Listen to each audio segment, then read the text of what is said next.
안녕하세요. 형광펜 성경과 함께하는 성경 공부, 오늘은 에스겔 8장입니다. 제6년 6월 5일에 나는 집에 앉았다.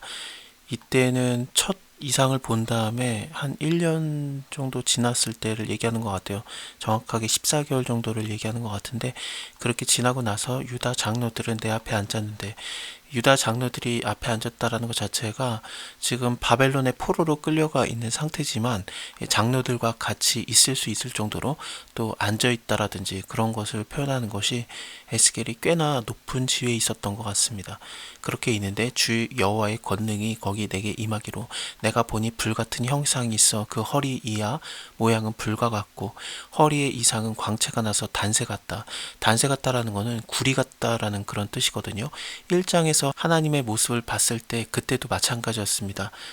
그 모양은 남보석 같고 그 보좌의 형상 위에 한 형상이 있어 사람의 모양과 같더라. 내가 본즉 그 허리 이상의 모양은 단새 같아서 그 속과 주위에 불과 같다라고 돼 있죠. 그래서 불이라든지 아니면은 단새 같은 모양, 그리고 또 광채, 남보석 같은 거, 이런 것들을 한 번에 봤었는데 8장에서도 비슷한 내용으로 나오고 있습니다. 그래서 여기서도 이렇게 불과 같은 형상이라든지 단새 같은 거, 또 10장을 보면은 남보석과 같다라는 얘기가 또 나와요. 남보석과 같은 것이 나타나는데 보좌의 형상 같더라라고 표현이 될 때, 지금 1장에서 봤던 그 하나님과 그리고 내 생물 있잖아요. 천사들, 그것의 모습을 지금 또 동일하게 보고 있는 겁니다. 그가 손 같은 것을 펴서 내 머리털 한 모순을 잡았다. 이 손 같은 것이 펴졌다라는 게 좀 논란이 많아요. 왜냐하면 하나님께서는 영이시기 때문에 이런 육체 같은 것이 없어요. 그래서 손과 같은 것을 폈다라는 것을 어떻게 받아들여야 되는가.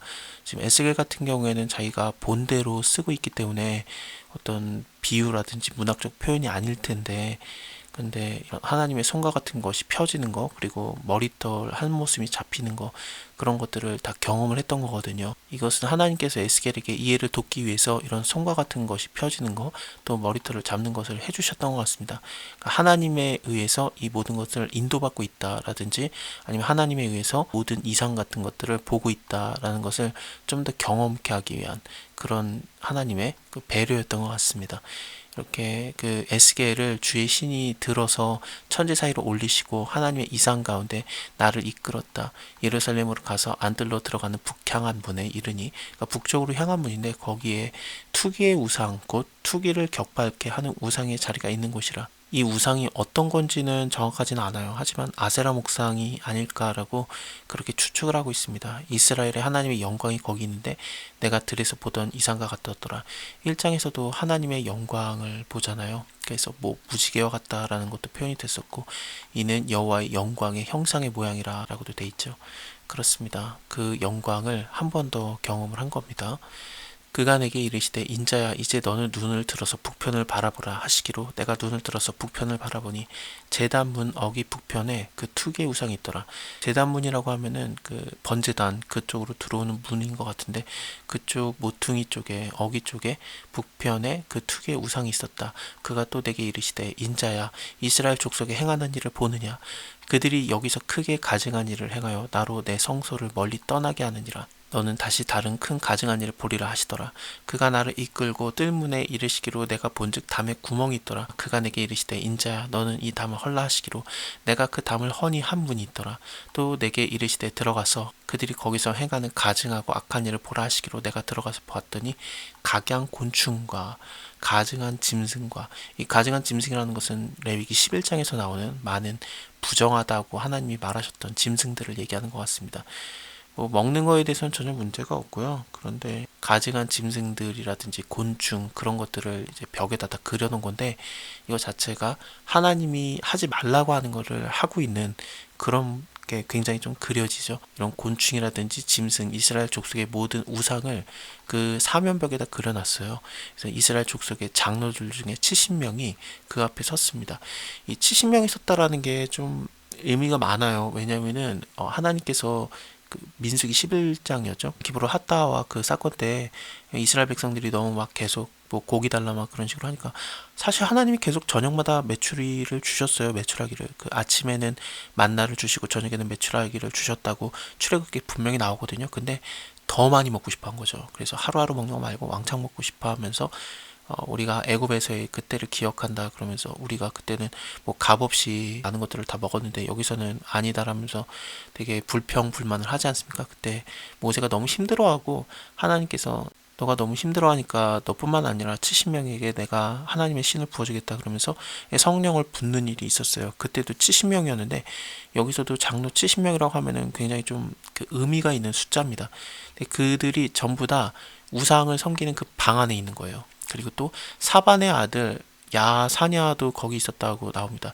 사반 굉장히 중요한 인물입니다.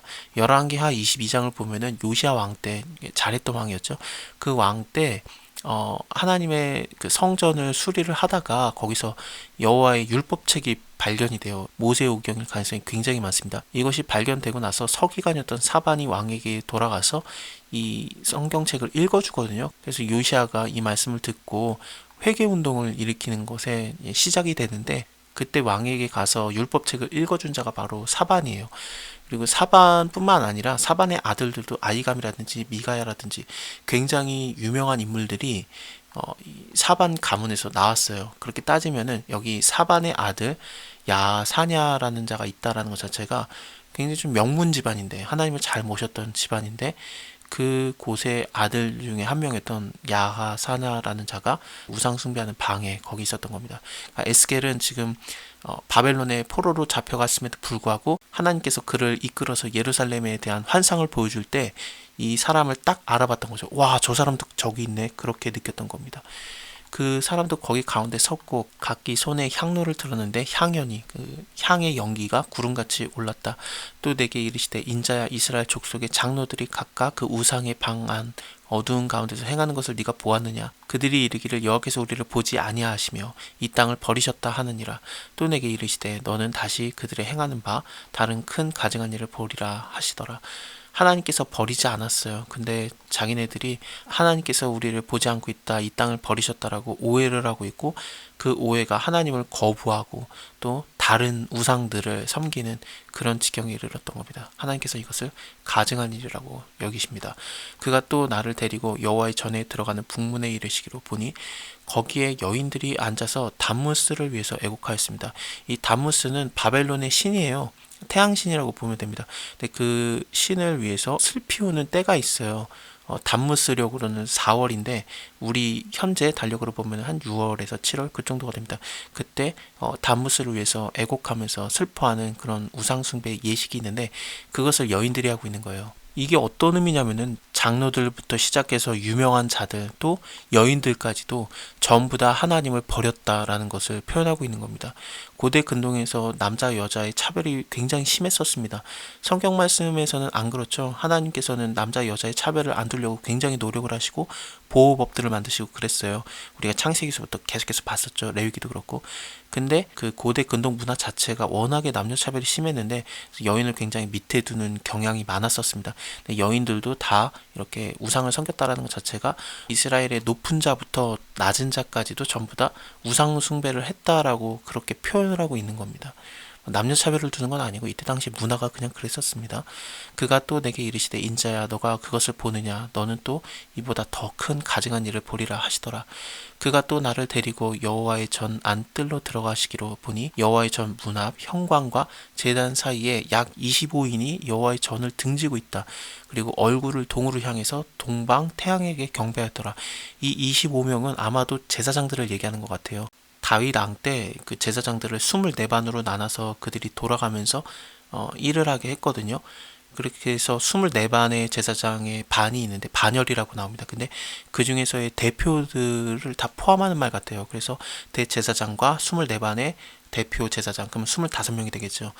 모든 제사장들이 다 하나님을 등졌다라는 그런 표현인 것 같습니다. 하나님의 전에 오히려 등을 지고 있고 얼굴은 동방의 태양에게 경배하고 있는. 또 내게 이르시되 인자야 네가 보았느냐 유다 족속이 여기서 행하는 가증한 일이 적다고 하겠느냐. 그들이 강포로 이 땅을 채우고 또다시 내 노를 격동하고 심지어 나뭇가지를 그 코에 두었느니라. 나뭇가지를 코에 두었다라는 것은 아마도 태양신을 섬기는 그런 우상숭배 방법 중에 하나였던 것 같은데 에스겔은 지금 바벨론의 포로로 잡혀와 있기 때문에 이게 무슨 행동인지 정확하게 알았을 겁니다. 우상숭배의 방법이 바벨론에서 일어나고 있는 방법이 심지어 예루살렘에서 제사장들에 의해서 일어나고 있던 겁니다. 그러므로 나도 분노로 갚아서 아껴보지 아니하겠다. 긍휼을 베풀지도 아니하리니 그들이 큰 소리로 내 귀에 부르짖을지라도 내가 듣지 아니하리라. 자, 오늘은 여기까지 보고요. 다음에 하나님께서 분노하셔서 큰 소리를 내시는데 이 큰 소리를 내다가 단지 그냥 말만 크게 하는 게 아니라 감정이 격해져서 내는 소리거든요. 하나님께서 너무 속상하셔서 하는 말을 계속해서 이어서 보겠습니다. 감사합니다. 다음에 뵐게요.